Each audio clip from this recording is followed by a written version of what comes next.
Acclaimed author. Okay, we're recording this. She's the acclaimed author of Hollywood Homicide, which won the Agatha, Anthony, Lefty, and independent publisher IPPY awards for best first novel, and was named one of BookBub's top crime novels of all time, as well as Hollywood Ending, which was featured on the Today Show's Best Summer Reads of 2019, and was nominated for both Anthony and Lefty awards. Prior to writing novels, Kellye spent 8 years working in Hollywood, including a stint writing for Cold Case. She currently serves on the board of directors for Sisters in Crime and is a co-founder of Crime Writers of Color. Welcome, Kellye. Hi, everybody. Yay, I see the clapping. Thank you. Could play it up. We'll have to add in. Like a whole track, please.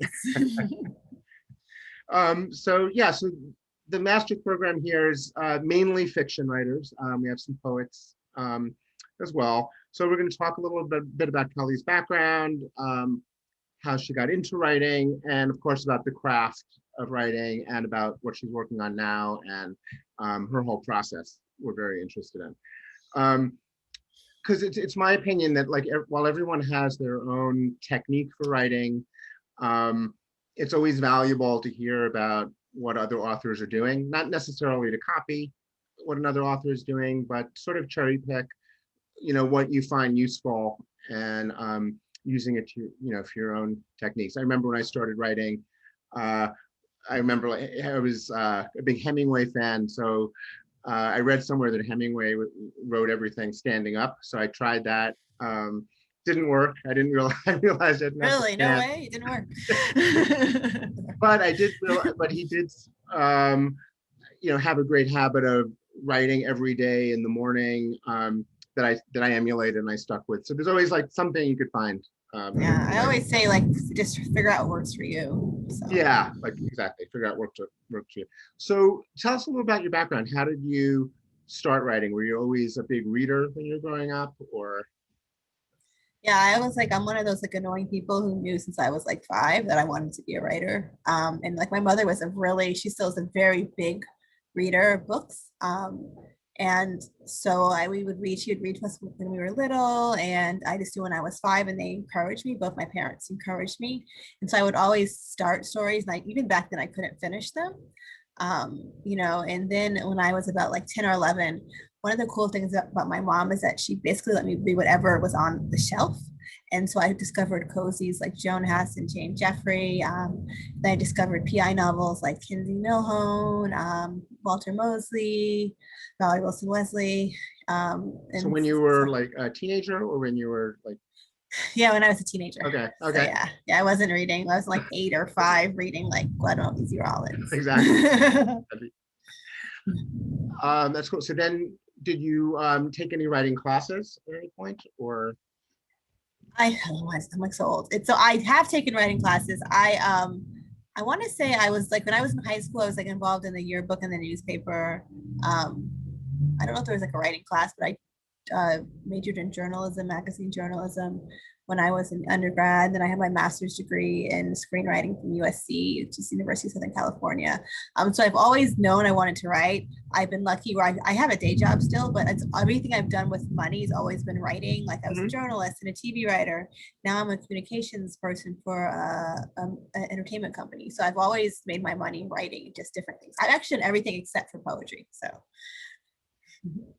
Yeah, I've never written any poetry myself. Sounds hard. That's hard. Never. That's just. I think that takes a totally different skill set. Yeah, for sure. To write poetry. So I don't want to talk too much about it, but you wrote for Cold Case. Were any other shows, or is that? No, I did some developing. But the one show that was on, I spent a season on Cold Case the 5th season. I wrote an episode about the Japanese internment camps called Family 8108. It's funny, I was on HBO Max yesterday because I was really bored just trying to find something to watch. And I realized Cold Case is on there. They have every season. So if you're on HBO Max, go to season 5 and you'll see my episode. So. Wow. Okay. Let me check that out. Season 5. Season 5. And the main thing I'm interested in is the whole process of writing in a writing room requires a lot of Collaboration. collaboration. And what you're doing now, writing novels, is very solitary. What are the pros and cons, and what do you like best? Um, I mean, I obviously I think a pro is that with writing in a room is that you can bounce ideas off of each other. You know, like you might have a really great idea, Jason, and that will spark a different idea that I have. You know, we can bounce it off each other. My issue with with TV writing is that it's really like it's because it costs so much money. Like they'll literally pay like 2 million plus an episode. So of course the studio and a network aren't going to just let you have free reign. So like you have to like they do checks and balances for everything. So it's such a like every hand is in the pot. So it's not even if you wrote the episode, it's really not your story. And so I was fine with it because honestly, like I wasn't a huge cold case fan before I started. I thought it was a great show. It just wasn't a show I loved. And so I was like fine with, you know, it not being me and my stuff, you know, whereas with my books, it's me, like you said, by myself in a room. Mhm. Every word that you see.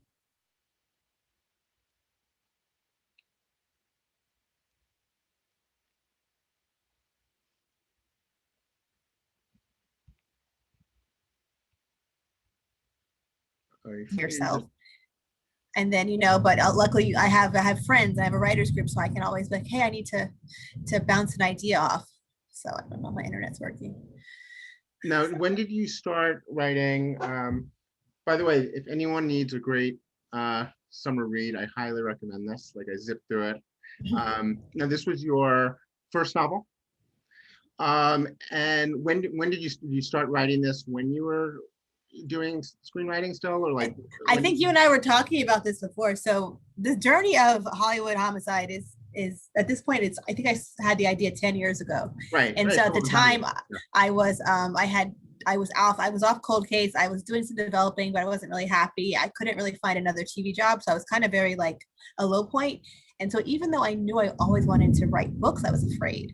And so it really took me being at like a low point career wise. And then also I had the really good idea. So with Hollywood Homicide, um, I was literally driving down the street in LA and I saw a billboard from the police offering a $15,000 reward for information on a murder. And Right. I was like literally like so broke at the time. I was like, oh, I should try to solve that like for the reward money, which is like the worst idea like to have in real life. But it became a really good idea for a book because that's the basis of Hollywood Homicide, which is she is really broke. She's trying to help her family. They're about to lose their house in Georgia. And she happens to realize she's driven past a hit and run and the police are offering a reward. And she's like, if I can just, you know, figure out, remember the car that drove by me because I drove past it, I can tell the police and get the reward money. But obviously that's not a whole book if she figures the car out right away. So it's like 300 pages of her trying to figure out what happened. Yeah, no, And so it's a great setup for an amateur sleuth. thank you. I liked it, you know, and so I had the idea in 2011. I did not finish it. I think I actually started it for real, like at a nano in like 2012, 2011. I didn't finish the book till 2014. Okay. I was in a program called Pitch Wars, where you get mentored and you revise the book for an agent showcase. So I met my agent through Pitch Wars. Wow. And then it took us over a year to sell it. So even though we went on sub in 2015, we didn't sell it to 2016. Then it came out 2017. So that's right there. Like, well, I don't do math that great, but 6 years from 2011 to 2017. And now it's been, oh my God, it's been what, 5 years? I don't do math that great, but 5 years since that came out. No, that's great because people hear about book deals and they think somebody's an overnight success, but that always takes a lot of work. Those overnight successes usually take a few years. I think that it's so funny because, you know, S.A. Cosby, Sean Cosby, he's a really good friend of mine. He's like blowing up right now with his book Razor Blade Tears and Black Hop Wasteland. And I think people think he's an overnight success, but he had a book before both of those books. He's been writing for 20 plus years. So that's how it works. It's like you just have to keep at it. And even when you keep at it, it's still a lot of luck. Yeah. But you have to still keep at it. And so yeah, I hope you get lucky. Yeah, the perseverance gives you the opportunity for luck. Always. Yeah. But this was your actual first book, because some writers have like the first book that's in the drawer, but It is my first book, but I feel bad. I think people, I want to say like I was a screenwriter and I have literally 2 degrees in screenwriting and journalism, and I was a journalist. So even though it was my first book, I came from it where I went to like the top film school in the country. So I came from it with a very great background of writing, so I don't want people to be like, oh, well, she wrote her first book and it got published. So if I don't do that, I suck. It's not that. I just came from a very strong background. So. okay, we'll get into the book a little bit more in a second. But first, I want to ask you about your process of writing. Like, first of all, where are you? Do you write at home, or do you write at coffee bars, or like where do you? I hate writing. It's the blank page scares me. I don't understand people like Walter Mosley who just get up and they're like, yes, I get to write today. Like, that's not me. So usually I also have a day job. So usually like I don't start writing till about 8 o'clock at night. I have a desk I don't use. I think because it seems like I'm writing at my desk, which scares me. So I'll like be on my bed, I'll be on the floor, I'll be everywhere except for my desk. And I try not to put pressure on myself because then I'm going to feel bad if I don't hit that goal. So I'm like, I'm just going to try to write a scene or even just do some work on the story. So that's my process and it works for me. I think a lot of real writers will probably be like, what? That sounds so like not regimented and what are you doing? But it works for me. I've gotten 3 books out of it. So. And do you usually start with the characters or the plot, or do you outline? So I do outline. So I mentioned Hollywood Homicide. It was an idea that I saw on the billboard. I have a new book coming out in March, which we didn't talk about, but I want to show you the cover. It's so pretty. It's called Like a Sister. And so that one comes out in March. Look how pretty this cover is. Yeah, Isn't it gorgeous? And so with this one, I saw a daily news headline that said about a pregnant, literally the headline was Lyric McHenry, pregnant reality star found dead in the Bronx with cocaine and no pants. And I thought that was the most disrespectful headline you could possibly do. It was a Black woman, and I felt like you would not have done that for Kim Kardashian, but because it was a Black woman, they felt they could disrespect her like that in her death. And so that headline kind of stuck with me. And I was like, what would make someone who is so glamorous be partying it up because it was her birthday in downtown Manhattan, and she ends up in the Bronx by herself dying of an overdose? And I remember I was walking down the street and I go, oh, she was going to see her estranged sister and she didn't make it. And so that's where the idea for Like a Sister came from, where it's told from the POV of her estranged sister trying to figure out why her sister was coming to see her and why she didn't make it. But she doesn't believe that she was just an overdose. So that's, I usually get ideas from like everything, headlines, billboards, things that happen to me. And I hate writing. I am a super. So once you have that idea, you spin it into your own. Yeah, I just take the basic and and it's not based on the woman Lyric McHenry at all, but just that headline. And so I just take that and I figure out what works. And I do a 3-act structure. And it's funny because, oh my God, Miss Jordan Harper, who's a really well-known screenwriter and novelist, mystery writer, Yeah. He was talking about his process, and his process is actually pretty similar to mine, I think, because we both have a background in TV. Yeah, right. Screenwriting, yeah. And so I'll explain it to you. For Hollywood Homicide, this is how I break it down. It's 3 acts.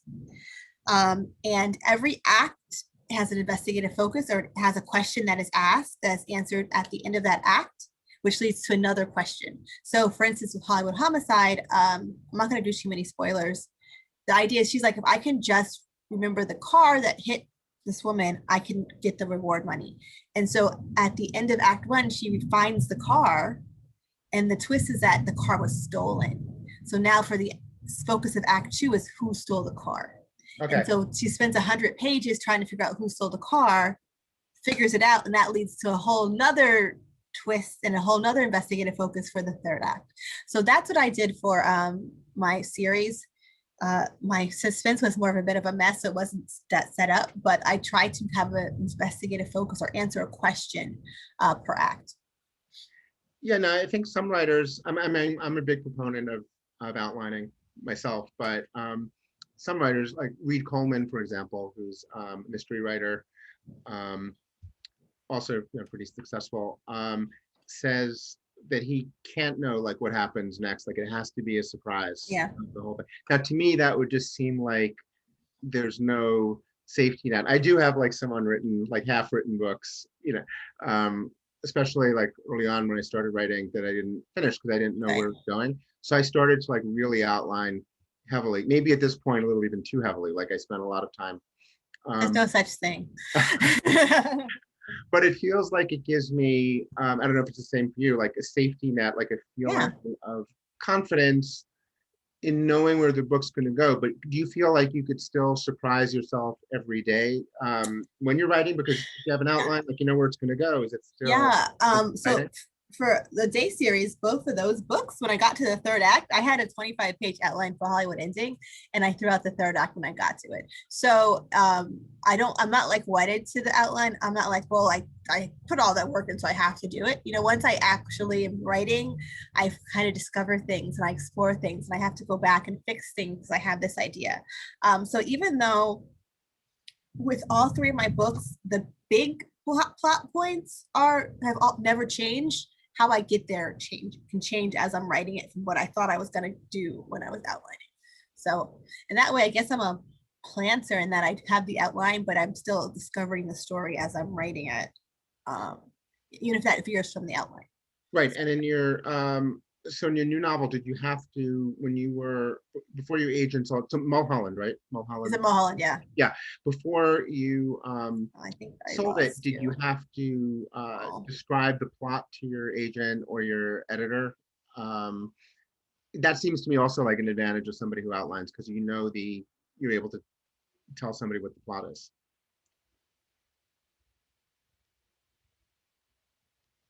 I think you froze for a second.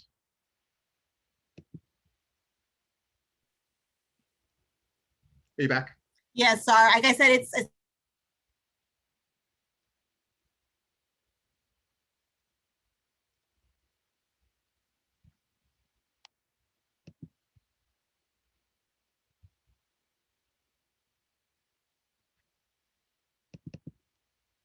Hello. Are you back? I think I. trying. I'm trying to get Okay, now you're back. back. Now you're back. I'm Okay. trying. It's like, it's literally about to storm here. Like I'm sure No, it's it about could to be on storm my end. It could there. be on my end. It could be No, on you my guys are all frozen. It was totally me. end. It was my fault. So I was just asking, like, did you have to talk to them in advance, like to your agent and editor about the book? So this one we sold on proposal. So I didn't talk to Mahone at all about it. I think I did run it by my agent just because I don't like to waste my time. And if she doesn't think she can sell it, like why get Before invested you in the wrote it, story? you read it by your Yeah, agent. I was like, I have this idea. And so she liked it. And then when we sold it on proposal, we had an idea for a second book. And so they bought two. And so they did sign off on the second book.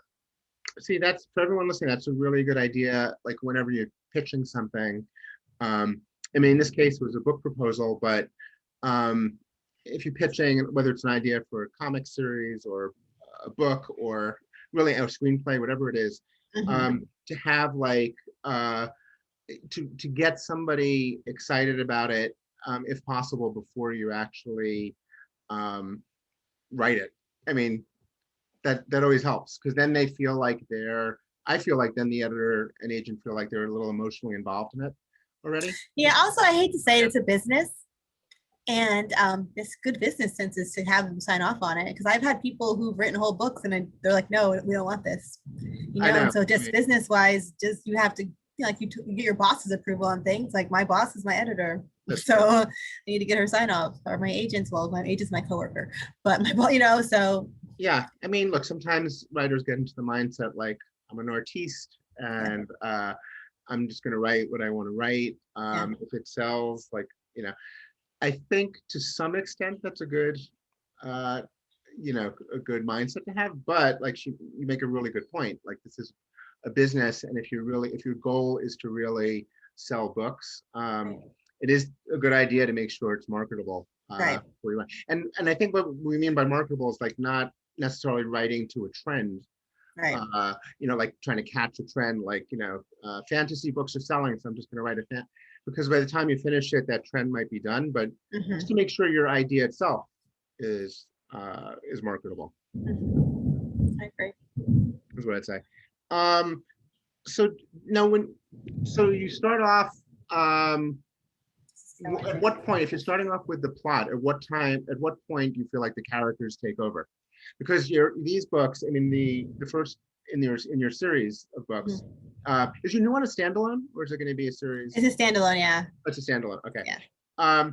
But in the series books, you have like a character that's going to go from story to story. But when you're what do you so you have to think about who that character is because the character is so important. So were you thinking about Dana before, like when you were writing that character? Yeah. I did a lot of character work, and I not as much for the standalone, which bit me in the butt later. But I did a lot of character work for Dana, and at the time I was a semi-successful broke TV writer, and so I made her a semi-famous broke actress. And so if you read the book, she's very kind of ambivalent about Hollywood, and that's because that's how I felt at the time. So I put a lot of me in her, and it's funny because the second book, she and I were in completely different places, so it was a little harder to write her because she was not based on how I was feeling at the time.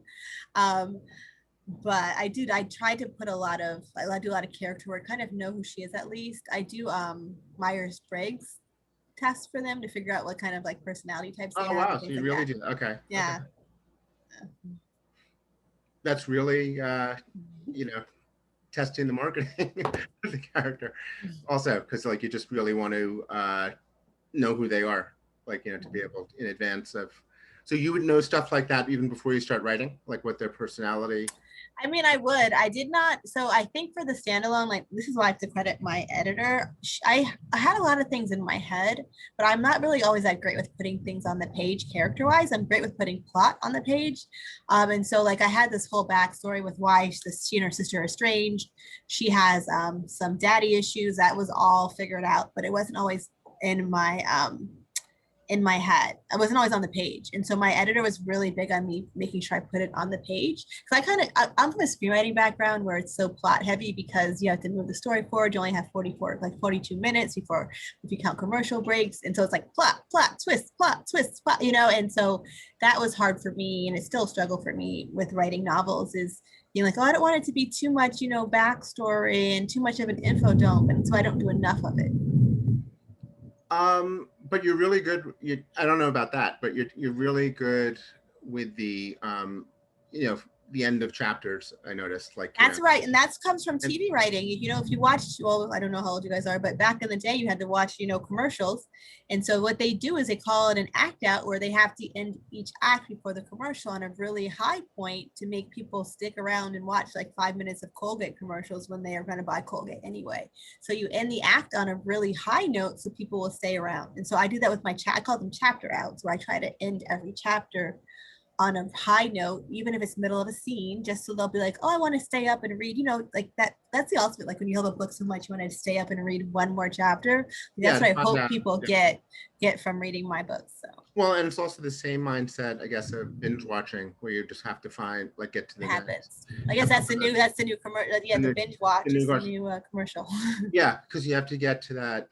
But it's also, I find, like a way of building suspense, because if you're ending on those points, and you're getting the reader into the mindset, like, I have to find out what happens next, then you could kind of, as a writer, play around with it, and you're not going to tell the reader what happens next right away. You're going to maybe you'll switch point of view if it's a multi-point of view book, or just change theme.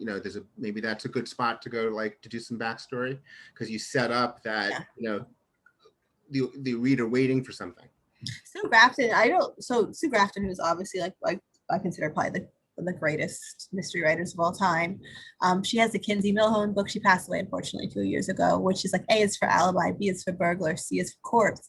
And so I think like somewhere towards the end, she started doing that where she'd have two different time periods. And so you would have the present day with Kinsey doing the investigation, then she would switch alternate chapters where she would have whatever was happening that she was investigating that was affected from like 20 years ago. And she was so amazing where she would end every chapter on a high point where I was like, oh my God, I have to get back to like the present day to find out what happened. And then by the time I read the chapter of the past, I'm like, wait, I have to get back to the past to see what happened, you know? So she was so brilliant at that. So if you want to find someone who does that really well, I don't remember what book it is, find the first Kinsey book that's alternate Yeah, no, I time remember the first periods. one, A is for Alibi. Yeah. Yeah, No, but no, and, those were all like her one point of view, but towards like O or P okay, or the other like series. one of the Okay, like okay, later okay, ones, okay. P or X or whatever, if she started doing multiple time periods. So you should check one of those out for what you were saying. I did see like a similarity. Like actually, just one of the people I thought of when I was reading your book. Like, you know, I do see The similar. ultimate compliment. Thank This, you. I can end the interview right now. I'll be happy. Something I wanted to also talk about, and we talked a little earlier about for the interview here, about the stakes that you're building, because it's something I want to talk about next week in a lecture here, about how to create like really important stakes for your character or your story early on. And what I mean, and we mean by stakes, is not necessarily the plot, but it could be the stakes for the character. So while it's important, you know, for a character to be likable and to have empathy and to understand the character, I think it's like really important early on to like really feel emotionally engaged in the stakes of what the character wants and what their predicament is, and you know what happens if they don't solve the mystery. What's the because if the reader doesn't care about those questions, then they're going to want to put the book down, and so it doesn't really matter how you end those chapters. Like you're not going to have the reader engaged. So the key is, and I don't think this is just in mystery fiction. I think it's in all types of writing. It could be a Jane Austen novel. There has to be stakes for the character. In that case, it would be like emotional stakes. It wouldn't be like the stakes here. But when I was reading your book, I just felt like you did a really good job. I don't know if it was just unconscious, like you just naturally did it, of setting up in a really clear way what the stakes are. And I think like for everyone listening, like if you want to improve the stakes in your own books, I think it's always a good idea, like when you're watching movies, TV shows, reading other people's books, like just asking yourself, like, what are the stakes here? Because once you start getting to the habit of asking those questions, then you just naturally do it in your writing. So here, the stakes, what do you feel the stakes are, like that you set up? I Or mean, Hollywood you Homicide. said it in your description already, I think, a lot of it, but So it's funny because I love that you just gave me all that credit. So for the initial Hollywood Homicide, the stakes weren't there. Like, so the stakes of Hollywood Homicide is that her family's about to lose their house. And if she does not get money, they're going to lose the family house. Her parents are going to be homeless. right. And so at the He initial needs the book, it reward wasn't, money. He needs this yeah. money. Yeah. Yeah, and this one, initial draft, she was just like broke, and I think I kind of alluded to it, but it wasn't a big driving factor. And my agent was like, "You need to make the stakes up those stakes fit." So I didn't actually do that the first time. So I'm glad Right. that I felt like I nailed it after I got that really great, obviously, note from my agent. So yeah, I think that helped her, you know, beyond just wanting money. I think everyone can understand and relate to the idea of, do you hear that like that thunder and lightning? Yeah. It's sorry. Very So dramatic. and so Every time you mention your agent, I hear thunder. I'll have to tell her. Like, you know, trying to, I forgot what I was even saying, trying to, I think we all can relate to things like being homeless or, you know, losing a family member or things like that. And so that's why I think when you have those stakes, it helps. I think you think of like I read a lot of cozy novels, which are like the lightweight amateur detective mysteries. And a lot of times it's always like, oh, she's the one who's being accused of the murder, or her best friend, you know, and it's because that adds that stake of she's going to jail. Someone she loves is going to jail, you know, and so that's why it's there, for those stakes that you mentioned. And then with my suspense novel, it's the family element of her feeling guilty because she hasn't spoken to her sister, thinking her sister needed her and she was not there for her. Now her sister is dead, and wanting to kind of, you know, alleviate that guilt that she feels. So that's like, yeah. So that's like more like emotional stakes. It is emotional for sure. In that way. Yeah. So the stakes don't have to be. I would just say, like, I think in addition to her family getting the money for her parents, I think for her father, I think it's also her stakes of just like being at this crossroads in her career and needing something different in her life. Because like you do like very succinctly, like a screenwriter, you put us and her in that position of wanting to change her life and like being at a point where she has to do something different, and then this opportunity comes along. So I think you get people to identify with that, like, because we've all been there in that situation. Yeah. So that in itself becomes a stake, because now, you know, it's part of stakes is like identifying with like what the in Die Hard, it's like identifying that Bruce Willis wants to go into the building, to save his family. Like the stakes are really easy, like in an action movie like that. Right. So sometimes it's good to look at the big things, like action movies. One thing I like about writing genre fiction myself is that things like stakes are just really clear. They're really at the forefront. Have you ever thought about writing literary, anything else other than mysteries, or is it always like? No, I like killing people. To like literary, like why I want to kill everyone. No, so I have it. It's funny because when I was trying to sell my book, I got rejected by the first one, Hollywood Homicide. I got rejected by an editor who's like, "Oh, you should write a romance," because she liked the romance element, and I was like, "Never, I would never do that." So I just always have loved mystery writing, and I've always just gravitated to writing it. So I do like occasionally read like general fiction, but my first love is just mystery writing. So. Let's go.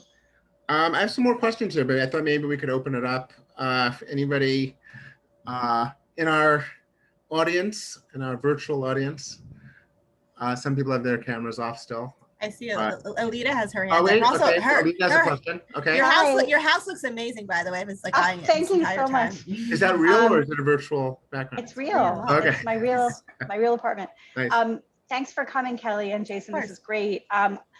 Kellye, do you have any advice for authors just starting out in to query agents and dipping a toe into the business side of publishing?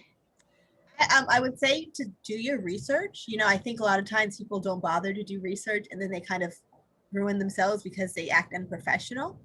There's something called manuscript wish list, which is, I think, MSWL, which I think is the website, where it lists all, like, a bunch of agents and exactly what they're looking for. And so if you can do that and figure out what agents to query. Another great thing is to look at acknowledgments of books, because people always thank their agents and their editors. And so that's a great way to see, like, if you have a book that you think your book is similar to, I would like to say, oh, maybe I'll query that person. Like if you have a fun, cozy book with a Black woman who's an actress, you could query my agent, because obviously she likes that. So I would say that. I would say try to get involved in the community. So I mentioned I was involved in Pitch Wars, which is pitchwars.com, right? Is it .com? I think it's .com. And then also if you go on Twitter and do the hashtag Pitch Wars, it's a very great community. And so even if you aren't chosen as a mentee, you can still find people that are, you can connect with. Obviously you guys have schools, so you have your classmates you can connect with as well. Because I think for me, it was good to have people that I'm going to say bitch to, who are going through the same thing, because you need to have that, because you don't want to be like, you don't want to curse out the agent for like rejecting you. So you just go and bitch to your friend about how annoying that agent was, so it's good to have that community as well, so you can keep things professional. So hope that answered your question. Did it? Thank you so much. That's great. That's a good one.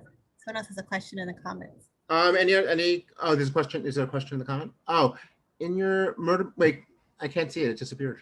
Okay, here we go. It says, in your murder mysteries, this is Danielle, in your murder mysteries, how do you leave crumbs foreshadowing who did the crime without making it too obvious to the reader? That is such a great question, because it's so hard to do, and I never know if I'm doing it right or not.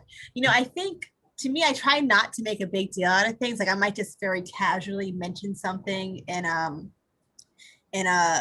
conversation, and so I'm gonna do another spoiler of my book. So with Hollywood Homicide, she discovers that the car that I mentioned at the end of Act 1 is stolen by a group who's been robbing robbing celebrities.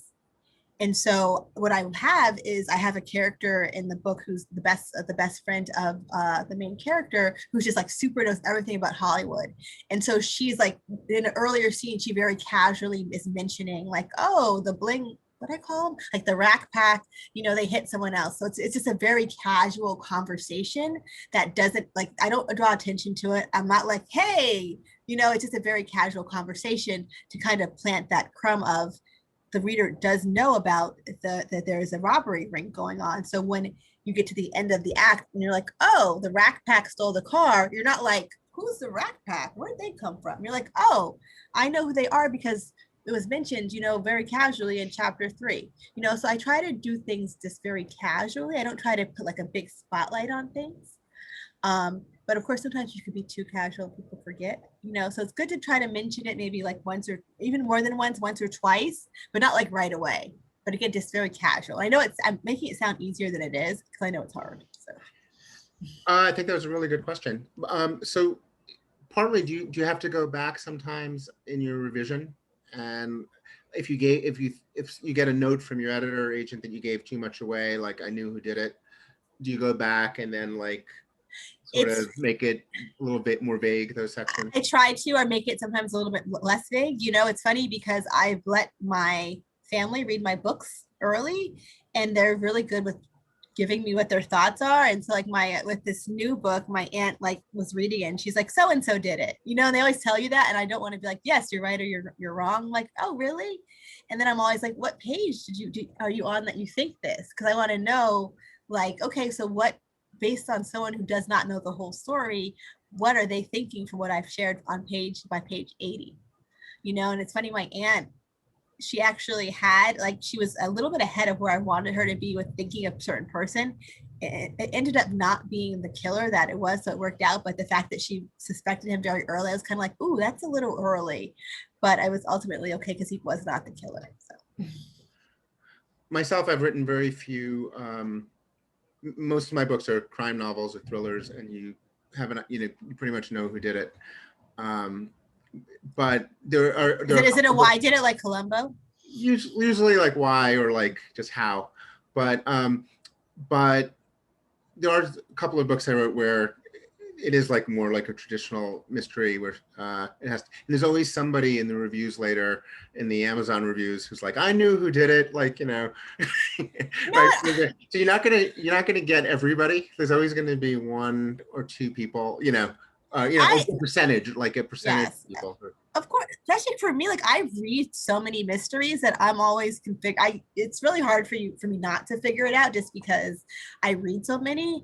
And I try to have what I call like the red herring killer, who is like the person that like you're like, okay, this is what I want them to think it is, because it's not because you suspect him, just because like you don't suspect him, he's just there. So I always try to have like my red herring killer that I want you to think it's that person for whatever reason. Then the twist is that maybe they're involved in something else, but they're not the ultimate killer. So like I always have like two kind of endings, I guess. The ending of, like, I don't know, I can't say it without spoiling the book, but like I'll have an ending of, oh, this person who you thought might be the killer actually did something else that she was looking into, but he's not the killer. So. But now look, in a good mystery like Kellye's, like you're not, the reason you're turning the pages isn't only to find out like who did it. I think that's like almost like a misconception about mystery novels. It's just about who did it. And then, that's all the book is. I mean, she writes like extremely, like the very character driven novels, like you're laughing throughout the book. There's like great satire. That's what's turning the page. It's almost like it's a bonus that it's like a mystery. And that's what I love about mystery fiction, because it works on these different levels. Like if you're, just because it's a mystery novel doesn't mean it has to be just about like the whodunit. It could also be a character-driven novel about like, some mystery novels are more serious and deal with, serious issues. Some are more lighter, but there's another reason to be turning the pages. So I was going to ask you about like the satire in your books. Is that something that just comes? It seems like it's just natural to you, and that's just like your voice, your Yes. voice is coming through, which Yes. is really, which is so important to like also engage a reader early on. Like, it takes most writers, I think it seems like you got, through your screenwriting, you probably learned your voice, film school. So when you wrote your first book, you probably already like had, I sense already had like a strong voice naturally. But I think if people who are just you're starting writing short stories and then novels, it takes some time to find what your voice is. Like, if you don't naturally have like a sarcastic, fun voice, you don't have to write that way, Right. You don't have to like force yourself to write that book. You might be the type of writer who writes, dark, brooding, books. But for you, it's just like it just comes natural. And can you see doing something else? Can you see writing? No, it's funny, Jason. So for the standalone, the new one, which comes out in March, it's a more serious book. So Okay. Hollywood Homicide and Hollywood Ending are meant to be like satires, very funny, silly type of books. This one I was trying to go more serious. I remember I had a friend, Lizzie Skornick, who was reading it, and she writes me, she goes, I was cracking up on the PATH train. And I was like, no, like you're not supposed to be cracking up. This is a serious book. And I just kind of was like, you know what? I'm just a sarcastic person. My books are going to have sarcasm. They're going to have humor in them. So I'm not going to fight it. I'm going to lean into it. So the difference is that it's just not as, the situations aren't as hysterical or meant to be as ridiculous as they are in the day books. However, her outlook on life is still very voicey and still very sarcastic. And so the situation is more serious, but she as a person still has her sense of humor. And I think that's, I think also just in life, like it's even like the worst, scariest books, it's good to have some humor in them to kind of alleviate all the drama, and so it's better, like, was it better to laugh than to cry? Like that's how I kind of feel with my books. I kind of like lean into that sarcastic voice. And it's funny because I'm starting this new book and I'm like, I have to figure her voice out because I don't want her to necessarily be as bitter and angry as some of my other characters are.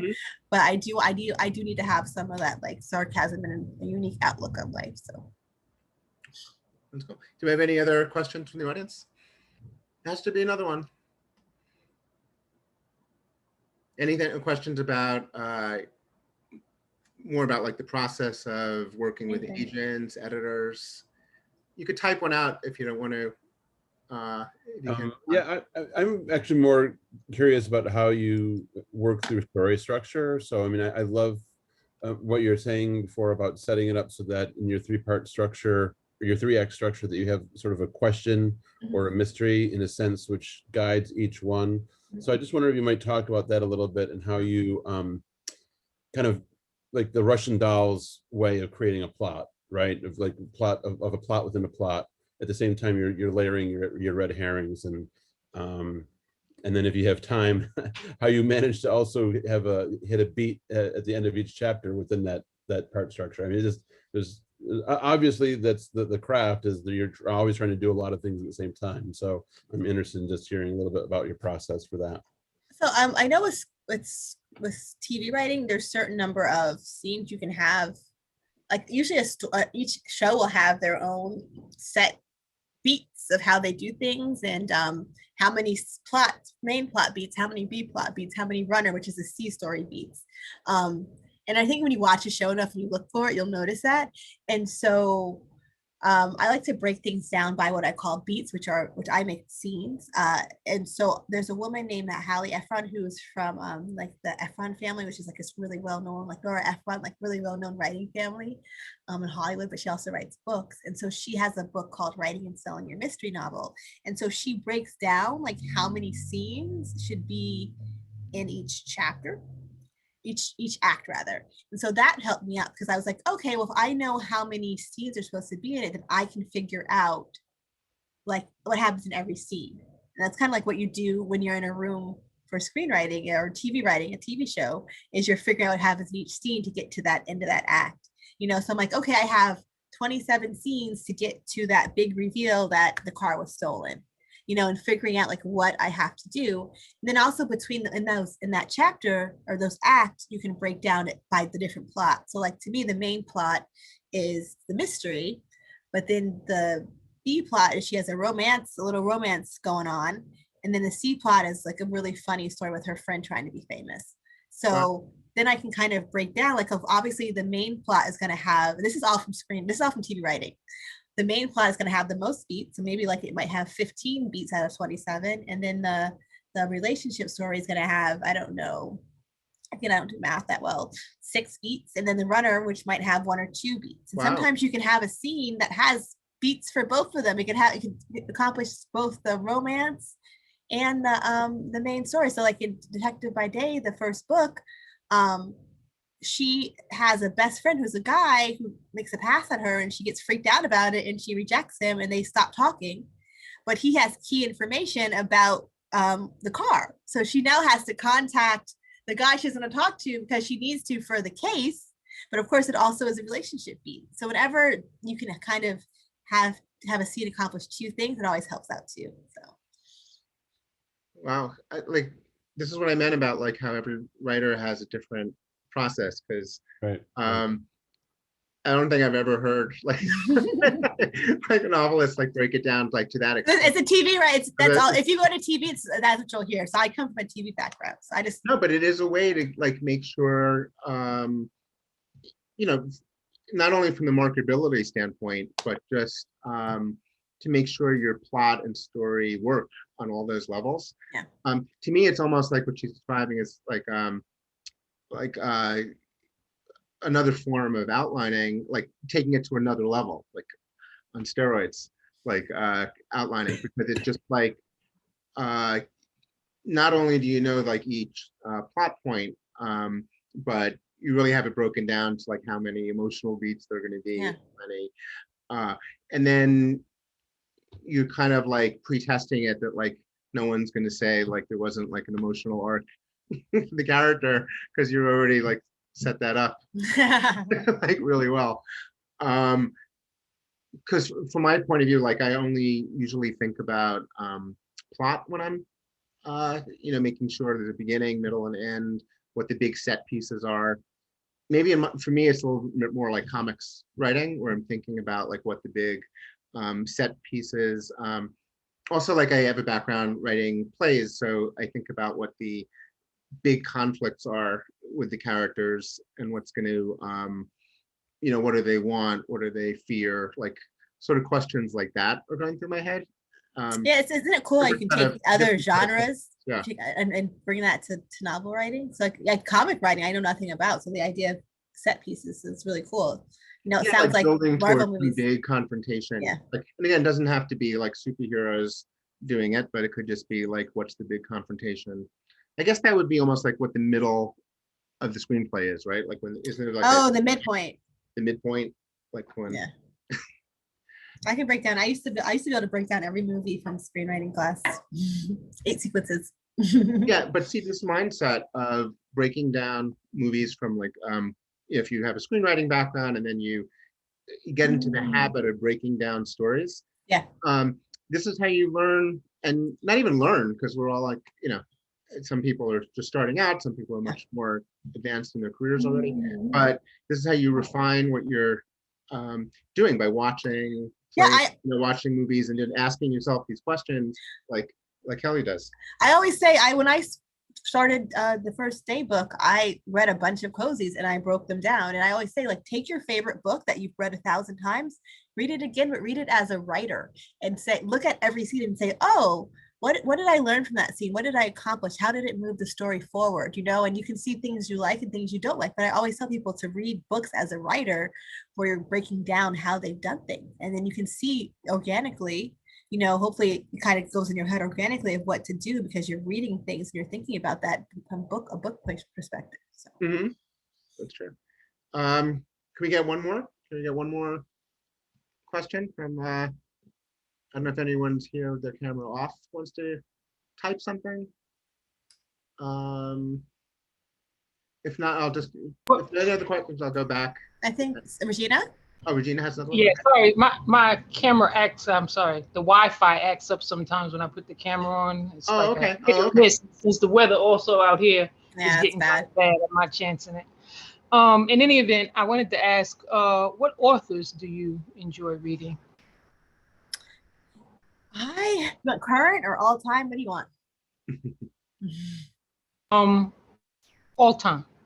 Okay. I love a woman named Barbara Neely, who is a Black woman mystery writer. She unfortunately passed away last year, but she has the Blanche White series, which is about like a heavy set, deeper complexion Black woman who's a maid in rich people's homes. And she stumbles upon bodies and she's really able to investigate because as this, the maid, they ignore her. So she gets to see all their business. Obviously, I love Walter Mosley. I love Bowie Wilson Wesley. These are all Black. In terms of other mysteries, I mentioned Sue Grafton and Sarah Paretsky, who are two groundbreaking women. I tend to read more women and people of color than I do straight white guys, but obviously there are a bunch of straight white guys too who write great books. I just don't tend to read them as much.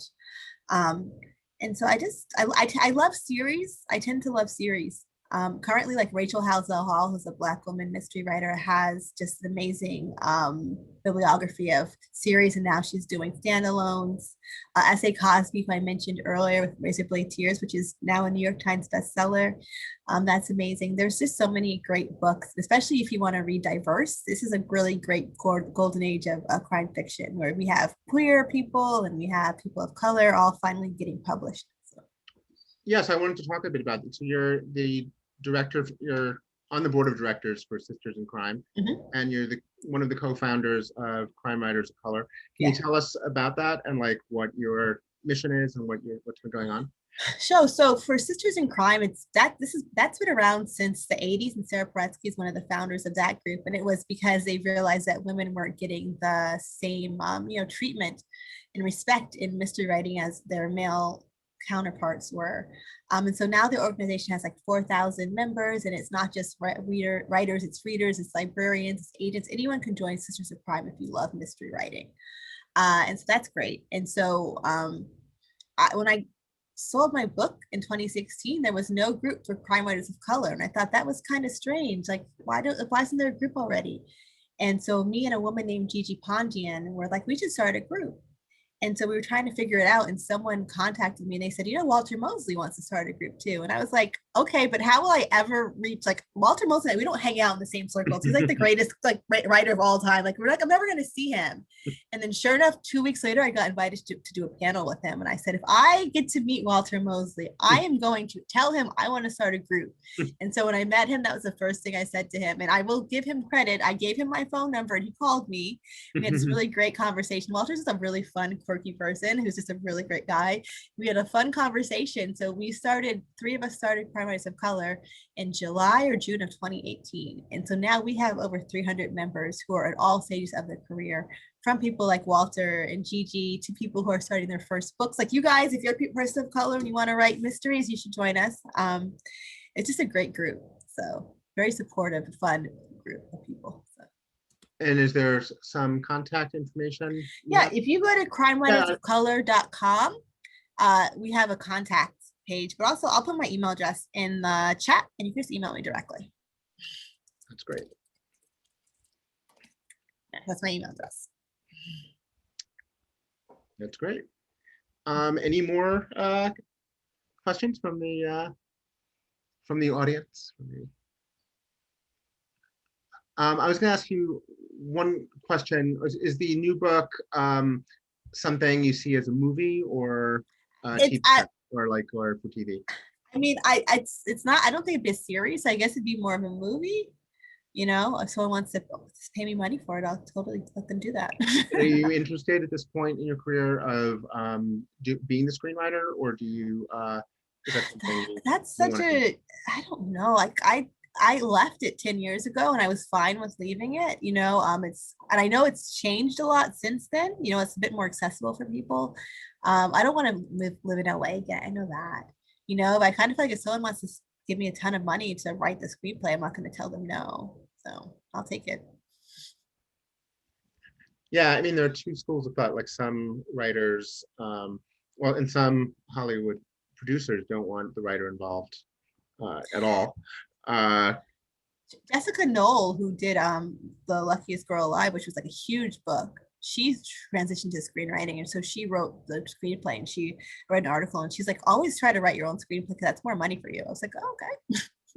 That's my thinking. It's always been my thinking. It's double in general. Like it's double the money. Like there's a deal for the rights to the book, Yeah. and then there's a deal for the screenwriter.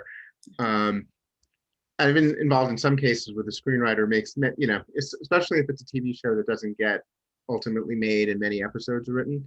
The screenwriter makes much more than the writer of the book in those scenarios. So there are scenarios where, but it is a lot more work. It is a skill set in its own. It's not like, but I always think it's valuable for novelists to at least know the basic elements of screenwriting. So if there is a situation, sometimes writers write the first draft. If you have enough clout, you can get a deal where you write the first draft and then they'll bring somebody else in.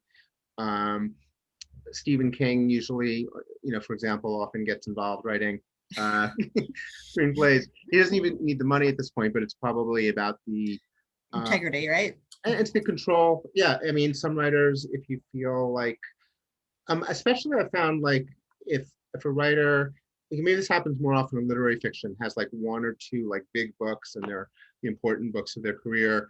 They don't want somebody changing the stories. Us mystery writers, we have so many books, like you could just change it a little bit as long as it gets made. Because it's a different beast, and there's different things. Like it can have emotion, but the plot has to be there too, especially for I think mysteries or like action, And so I think my books, because I come from a screenwriting background anyway, I'm sure they're probably might be a little bit easier to adapt than certain other ones, just because I'm very plot heavy writer. Period. So, and I have like those twists, and I do have the acts that I break down. So. Yeah, I think if it's if you could do it and you feel like you could do it, well, here's the thing. If you feel a screenwriter could do a better job than, so I feel like a screenwriter could do a better job than me, I'd rather have the screenwriter. Have the screenwriter come in. I want the best version of it, but there's some cases where I feel like I could do it better. So,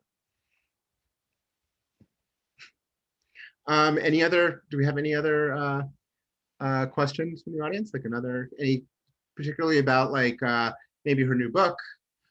Hold up the cover again. See that cover? Let's see the cover. I'll show you the cover. Don't worry, and I'm gonna send you put the link in the chat too. Yeah, yeah, and I'll put all those links. You could email me after. I'll put them. It's all on my email on the group chat for the.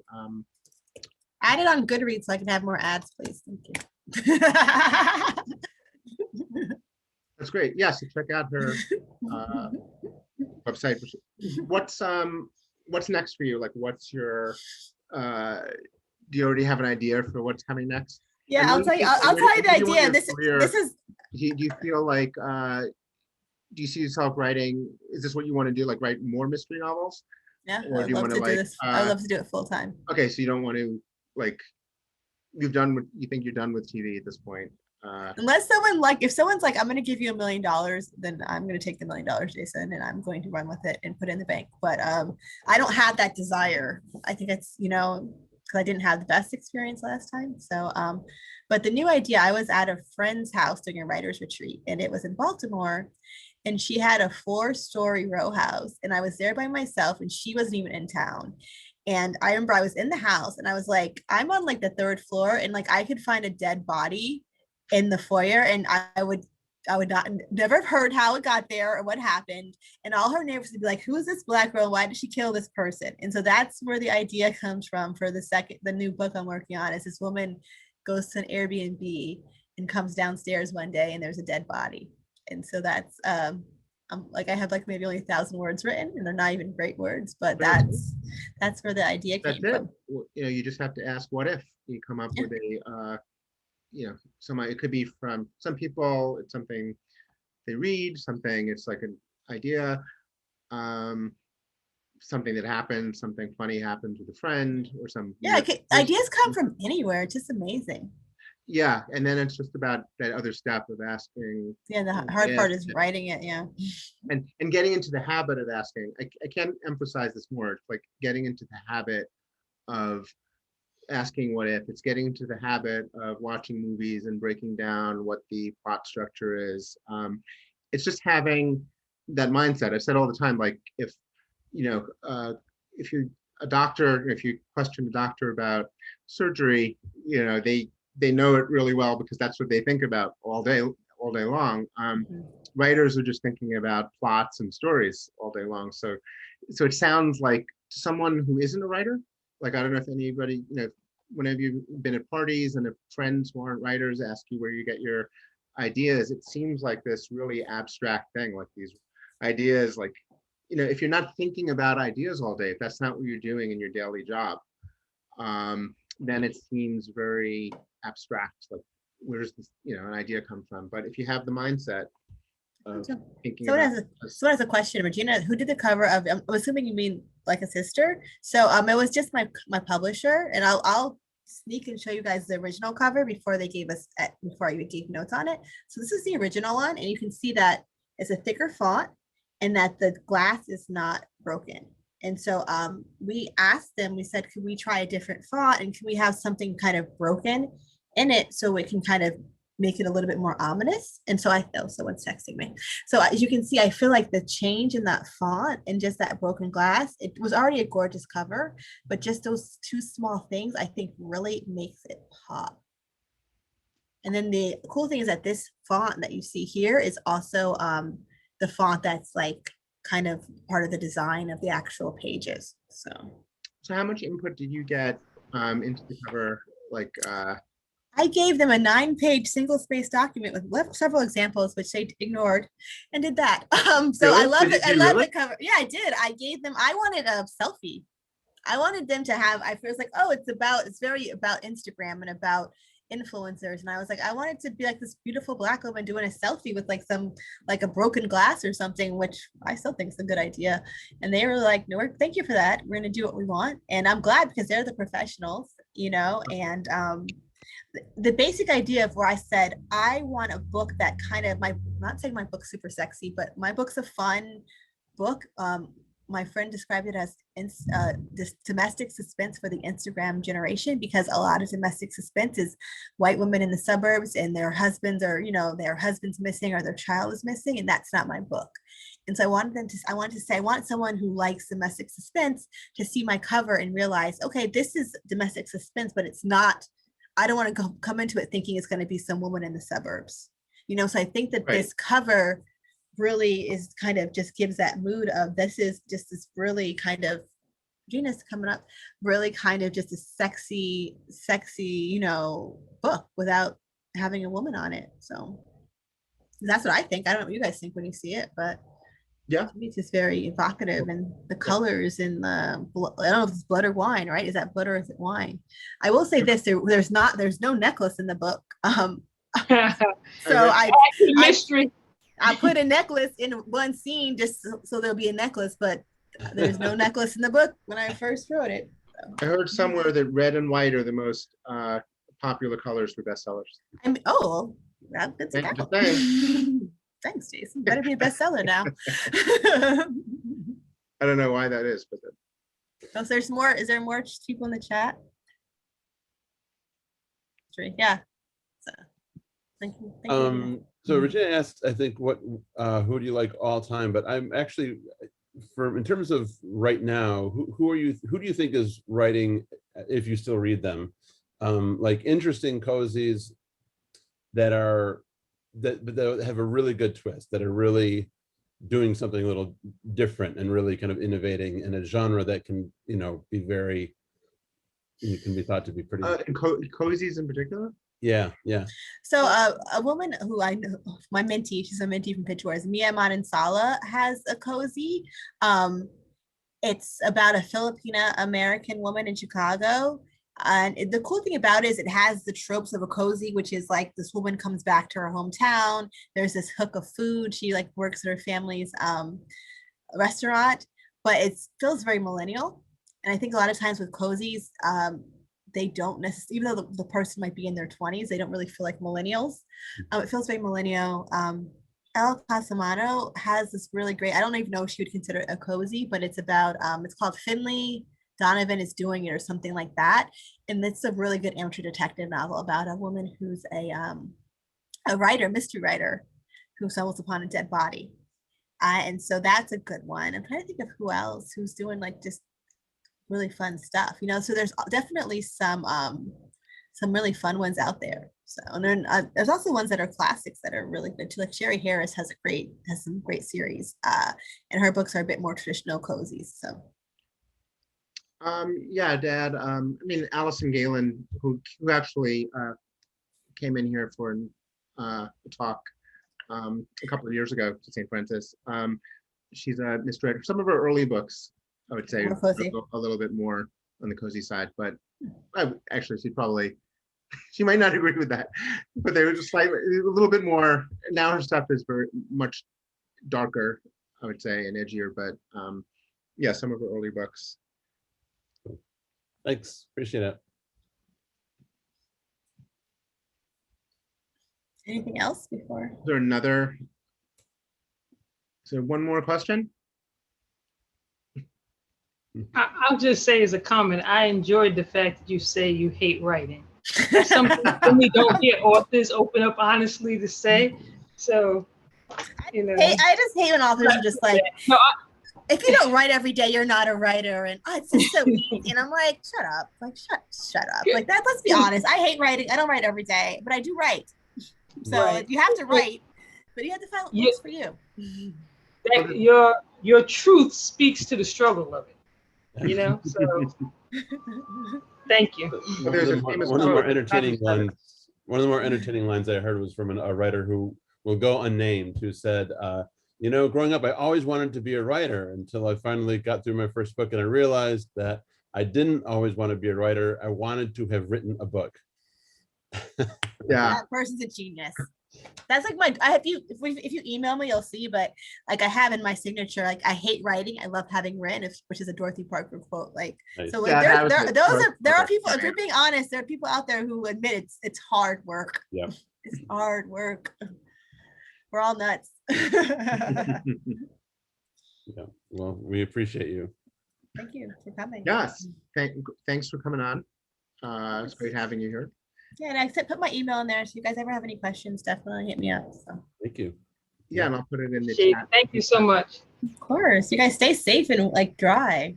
I think the storm has passed me, so it might be coming towards you guys. Yeah, I'm in Jersey. So much.